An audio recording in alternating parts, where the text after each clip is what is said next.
Hello दोस्तों, स्वागत है आपका हमारे यूट्यूब चैनल OMG फार्मेसिस में।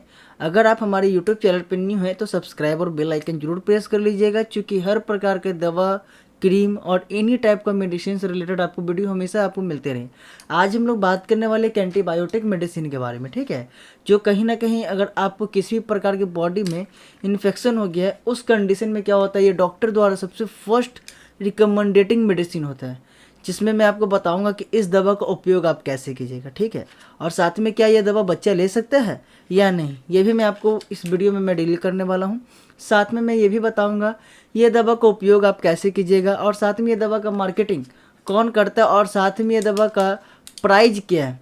और इसमें एक चीज़ और सबसे ज़्यादा इम्पोर्टेंट है दोस्तों, साइड इफ़ेक्ट, ठीक है ना। साइड इफ़ेक्ट इसका क्या होगा वो सब मैं आपको सब कुछ जानकारी इस वीडियो में मैं आपसे शेयर करने वाला हूँ, ठीक है। अगर बात किया जाए इस टैबलेट के बारे में, तो इस टैबलेट के सबसे पहले नाम को देख लिया जाए, जिसका कहीं ना कहीं ऑरिक्सिम 200 टैबलेट, ठीक है। ऑरिक्सिम जो 200 टैबलेट है, अगर इसके केमिकल को देखा जाए, जिसमें आप देख रहे हो सिफिक्सिम डिस्प्रेसिबल टैबलेट IP 200 mg है, ठीक है ना, जिसमें कहीं ना कहीं सिफिक्सिम 200 mg है। अगर बात कर लीजिए इस दवा के उपयोग के बारे में, ठीक है ना, तो इस दवा का उपयोग आपके इस बहुत प्रकार के इन्फेक्शन में किया जाता है, ठीक है। ये एक प्रकार का एंटीबायोटिक मेडिसिन है, जिसका इस्तेमाल कहीं अलग अलग प्रकार के इन्फेक्शन में भी किया जाता है। जैसे अगर आपके निमोनिया हो गया, ठीक है, फेफड़ा में आपका श्वसन नली में इन्फेक्शन हो गया है, बबलगम जैसा बन गया है, घरघरी जैसा आपको सांस लेने पर फील होता है, उस केस में भी आप इस दवा का उपयोग कर सकते हैं। साथ में अगर आपके कान में दर्द हो गया है, कान में आपका दाना हो गया, कान से ज़्यादा मात्रा में पस आ रहा है, तो उस कंडीशन में भी आप क्या कीजिएगा, इस दवा का उपयोग कीजिएगा। साथ में कभी कभी क्या होता है, यूरिनरी ट्रैक में इन्फेक्शन हो जाता है, पेशाब के रास्ते में आपका इन्फेक्शन हो गया, उस कंडीशन में भी क्या कीजिएगा, आप इस दवा को ले सकते हैं। और साथ में जो हड्डी में दर्द होता है, कभी कभी क्या होता है कि एंटीबायोटिक के रूप में बहुत सारी दवाइयाँ लगाई जाती है, जिसमें कहीं ना कहीं आपका ये भी दवा जो है उसको भी आप एंटीबायोटिक रूप में लगाया जाता है। और साथ में क्या होता है, ये कुछ दिन के अंदर में आपको, ठीक है ना, कुछ दिन अगर आप इस दवा का उपयोग कर लेते हैं, आपको सबसे शानदार और बेहतर रिजल्ट मिलने लगता है। अगर ये दवा का उपयोग कम से कम डॉक्टर के निर्देशानुसार जितना दिन तक अवधि में लिया जाता है, आप वहाँ तक कोशिश कीजिए लेने का। अगर डॉक्टर आपको बोल रहे हैं कि 3 से 5 दिन लेना था, आप उस कंडीशन में 3 से 5 दिन तक रेगुलर लीजिए। आपका किसी भी प्रकार का इन्फेक्शन है, अगर आपको निमोनिया हो गया, आपका आँख पीला हो गया है, ठीक है ना, उस कंडीशन में आपको किसी प्रकार का दिक्कत है, अगर बुखार हो गया, बुखार में भी इस दवा का उपयोग एंटीबायोटिक के रूप में किया जाता है, ठीक है। और साथ में बात कर लीजिए इस दवा के मार्केटिंग के बारे में, तो ये जो दवा का मार्केटिंग है कहीं ना कहीं अरिस्टो फार्मास्यूटिकल लिमिटेड करती है। और साथ में अगर इस दवा के प्राइस सबसे ज़्यादा दोस्तों ध्यान रखिएगा प्राइस के बारे में। तो ये दवा कहीं ना कहीं अगर आप मेडिकल स्टोर पे लीजिएगा तो देख रहे होंगे 109 रुपया 54 पैसा में आपका कहीं ना कहीं 10 टैबलेट, मतलब एक टैबलेट अप्रॉक्स आपको 11 रुपये पड़ता है। बट अगर आप मेडिकल स्टोर पे लीजिएगा तो एक टैबलेट आपको कहीं ना कहीं 10 रुपये में एक पीस टैबलेट आपको मिल जाएगा। जब तक अगर आपको किसी प्रकार का इन्फेक्शन है तभी आप इस दवा का उपयोग कीजिएगा। अगर बात कर लीजिए इस दवा के साइड इफ़ेक्ट के बारे में, सबसे ज़्यादा इंपॉर्टेंट रखता है दोस्तों हमारे लिए साइड इफ़ेक्ट, और सेकंड प्रिकॉशन कि किस किस कंडीशन में आप इस दवा को नहीं लीजिए, मैं अब उसको बता देता हूँ आपको। अगर बात करिए इसके दवा के साइड इफ़ेक्ट के बारे में, तो आपको रैसेस जैसा आ सकता है, शरीर पे आपको इन्फेक्शन देखने के लिए मिलेगा, रैसेस जैसा प्रॉब्लम हो जाएगा। और साथ में क्या होगा, कभी कभी आपको उल्टी भी हो सकता है, या उल्टी जैसा मन भी कर जाएगा अगर ये आपको दवा आप पे सूट नहीं कर रही है तो।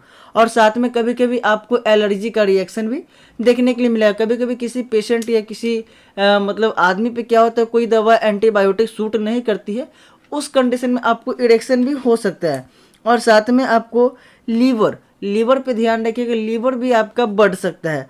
और साथ में मिचली भी आएगा, आपको उल्टी जैसा मन भी कर सकता है, और डायरिया मतलब दस्त का प्रॉब्लम आपको हो सकता है, ठीक है ना, दस्त का प्रॉब्लम भी आपको इस दवा को लीजिएगा तो हो सकता है। हाँ, अगर बात कर लीजिए इस दवा के डोज के बारे में, ठीक है, तो इस दवा को आप कैसे लीजिएगा, तो इस दवा का उपयोग कहीं ना कहीं आप दिन भर में 2 टाइम, ठीक है, या कभी कभी क्या होता है कि वायरल इन्फेक्शन ज़्यादा मात्रा में रहता है तो डॉक्टर लोग कहीं ना कहीं 3 टाइम भी इस दवा का उपयोग करवाते हैं। कोशिश कीजिए कि इस दवा का उपयोग 1 टैबलेट सुबह खाना खाने के बाद, 1 टैबलेट शाम को लिया जाए खाना खाने के बाद।